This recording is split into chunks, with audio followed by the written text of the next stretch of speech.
Hello MotoGP fans, welcome back to ZNGP today. After weeks of speculation and mixed signals, reigning world champion Jorge Martin has broken his silence, publicly declaring his intention to leave Aprilia at the end of the 2025 season. In a heartfelt statement shared via Instagram, the Spanish rider confirmed he's ready to walk away from the Noali factory, citing a contractual performance clause and a desire for clarity in the wake of a challenging year.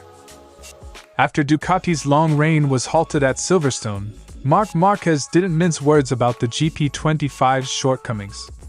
Fresh off a hard-fought podium, the 8-time Premier Class champion laid bare the front-tyre struggles that nearly derailed his British GP weekend, and raised fresh questions for Ducati's engineers. It has been a turbulent start to the 2025 MotoGP season for former champion Pecco Bagnaia. At Silverstone, another crash and 0 points underlined the Italian's struggles aboard the troublesome GP25. In the paddock after the race, Bagnaia broke his silence, pleading for comprehensive support from Ducati to turn around a campaign that has slipped far from the glory of past years. Fabio Quartararo's British MotoGP weekend ended in tears, but the Frenchman quickly spotted a silver lining for Yamaha that could spell trouble for Ducati. Despite a heartbreaking mechanical failure, Quartararo's strong pace and Yamaha's clear improvement mark a potential turning point in the 2025 season. Don't forget to click subscribe button and the bell icon for MotoGP news update.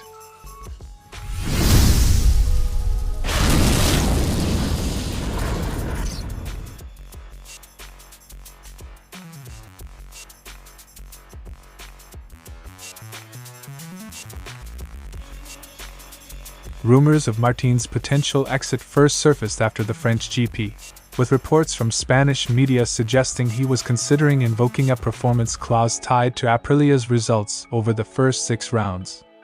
Aprilia initially dismissed those claims, releasing a firm denial and pointing to Marco Bezzecchi's win at Silverstone as proof the RSGP is a race-winning machine. But now, Martin himself has set the record straight. When we signed the contract, I agreed with Aprilia that, if certain circumstances were not met, I reserved the right to decide my future for 2026. This was an essential condition. Martin's statement. Despite missing much of the 2025 season through injury, Martin emphasized that the setbacks had no bearing on the original agreement. He claims he made efforts to delay the performance clause deadline, seeking time to properly assess the team after returning from injury, but is now formally exercising his right to leave. Faced with the situation of having to make a decision on a date that is established by contract, I have decided to exercise my right to release myself for the 2026 season. Martin was measured in tone throughout his statement. While reaffirming his admiration for Aprilia's project, he also made it clear that he is prioritizing control over his own future as a professional athlete, especially after a serious injury that changed his outlook. There is no conflict or reproach. I just want to be able to look ahead with clarity, after very difficult times and a very serious injury. Though Martin made no mention of where he might land in 2026, speculation is already swirling. Honda is widely believed to be his preferred destination, potentially setting the stage for a blockbuster transfer if the Japanese manufacturer can offer a competitive package. Meanwhile, Aprilia has yet to officially respond to Martin's statement. However, the apparent rift between the team's earlier denials and Martin's public confirmation leaves many questions unanswered ahead of the summer break. With one Instagram post, Jorge Martin has shifted the narrative in the paddock, putting Aprilia on the clock and signaling to other teams that the world champion will be on the market. After missing most of the season with injury, Martin now seems fully focused on 2026, determined to shape his own story. The silly season just got a whole lot more serious. For the second race in succession, the top step eluded Ducati, a jarring contrast to 3 years of near-total dominance. Instead, Aprilia's Marco Bezzecchi capitalized on Yamaha's Quartararo mishap, while Marquez salvaged second place despite battling a machine that felt markedly worse than last year's. For the second GP in a row, the winning rider was not on a Ducati, a far cry from the manufacturer's dominance of the past 3 years. It was Ducati's own star who sounded the alarm. Marquez described the GP25's front-tyre behavior at Silverstone as nothing short of a disaster, forcing a switch in strategy and bike setup that hampered his race rhythm. The front tire was a terrible feeling. I say tire, but I don't want to push this onto Michelin. With the front, the feeling was a disaster. Ducati's struggle wasn't limited to bike setup. While many riders gambled on soft compounds in qualifying, race day saw most settling for mediums, despite knowing they underperformed for some manufacturers. Marquez admitted he rode defensively, nursing both front and rear tires as they faded in the closing laps. On Sunday, most went to the medium. We knew the medium wasn't working well, but for some riders and manufacturers it was the only way to finish the race. On the last laps, they were finished. A Saturday crash and a chaotic restart gave Marquez a reprieve, and a shot at redemption. Though he threatened Johann Zarco's podium spot, the Spaniard chose caution over risk when his tires hit the wall. I tried to catch Johann Zarco but saw too much risk. I know, for Franco the podium was important, but we defended in a good way. Marquez's critique adds to concerns over the GP25. Teammate Pecco Bagnaia has also struggled to tame the new Desmercedes, prompting Gigi Dall'Igna to call on every Ducati department to pitch in, and now even Marquez is feeling the chill and cold, windy conditions at Silverstone. The issue with the GP25 is mounting. For the first time, I also found significant problems in the cold and windy conditions at Silverstone. With Marquez still leading the standings by 24 points but vocal about his machine's weaknesses, Ducati faces a pivotal test. As the paddock shifts to Aragon, Marc's home turf, the onus is on Borgo Panigale to deliver upgrades that restore the GP25's firepower.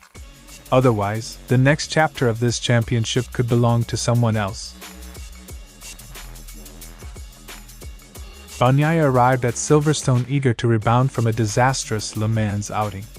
Running second when the race was red-flagged, he opted to change his rear tire for the restart, a decision that immediately backfired with a high-speed crash into the gravel at turn 7. In corner 7 I crashed in a way which was not normal. It's clear that something more happened. The situation in general? Something is not working. Bagnaia's statement. Despite remounting after the restart, Bagnaia limped home off the pace, adding insult to injury after already returning empty-handed from Le Mans. Unlike teammate Marc Márquez, who has tamed the bike and tops the standings, Bagnaia's woes run deeper than a single weekend. Dating back to pre-season testing, both Ducati factory riders rejected the new engine's character, prompting an unprecedented switch back to a carryover specification.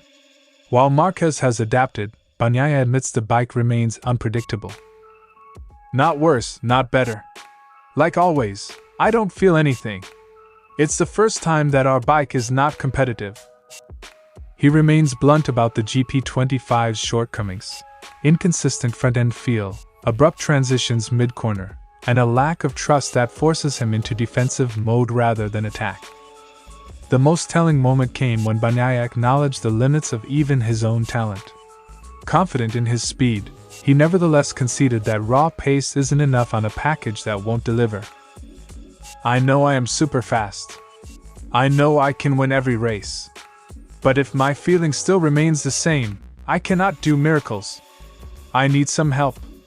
I know my team is working hard, the engineers are working hard, to give me what I want.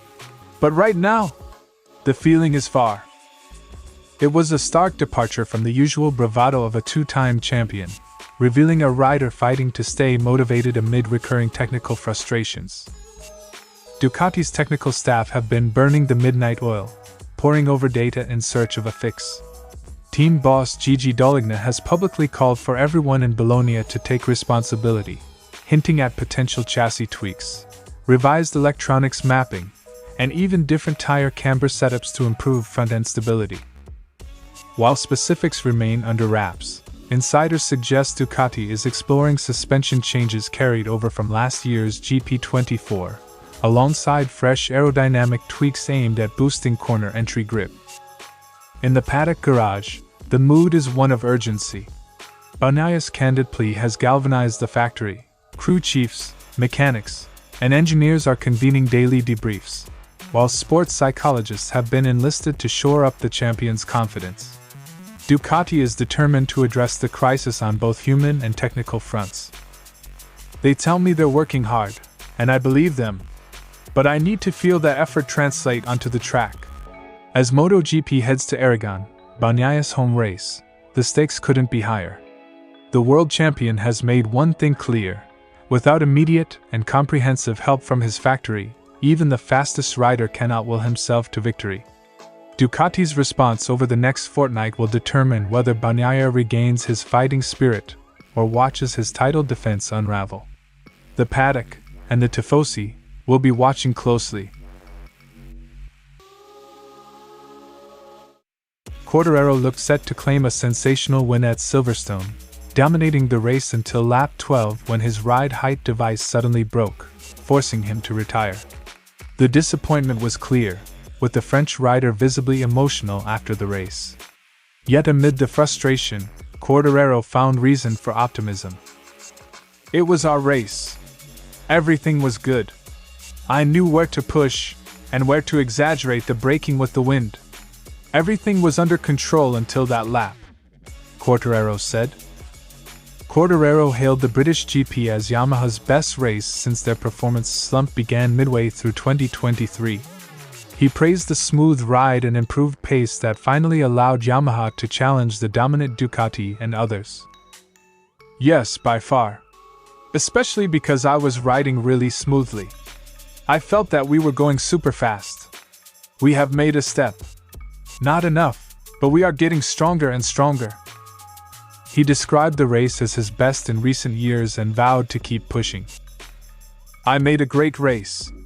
The greatest I will not say of my career but of the past 3 years. Of course, we are really disappointed, but I think we have to keep our head up." The British GP marked the second consecutive Grand Prix not won by a Ducati rider, with Johann Zarco and Quartararo finishing first and second.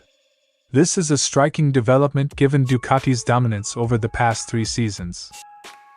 However, Ducati is facing mounting challenges. Marquez, despite a podium finish, struggled with the new GP25 bike's handling, while Bagnaia's difficulties are even more severe. Yamaha's resurgence highlights the growing pressure on Ducati to respond. Quartararo's strong qualifying pace has been a key factor, securing pole position in the last 3 races. But the progress isn't limited to Yamaha's star rider. Satellite rider Jack Miller finished a solid 7th at Silverstone, signaling that the entire Yamaha camp is making strides. Fabio Quartararo's resilience after Silverstone and Yamaha's renewed competitiveness send a clear message: Ducati's dominance is under threat. As MotoGP heads to Aragon, the battle for supremacy is intensifying. Yamaha's upward momentum could reshape the championship battle and set the stage for a thrilling second half of the season. Thanks for watching ZNGP today, and this is your MotoGP news update. And see you next time!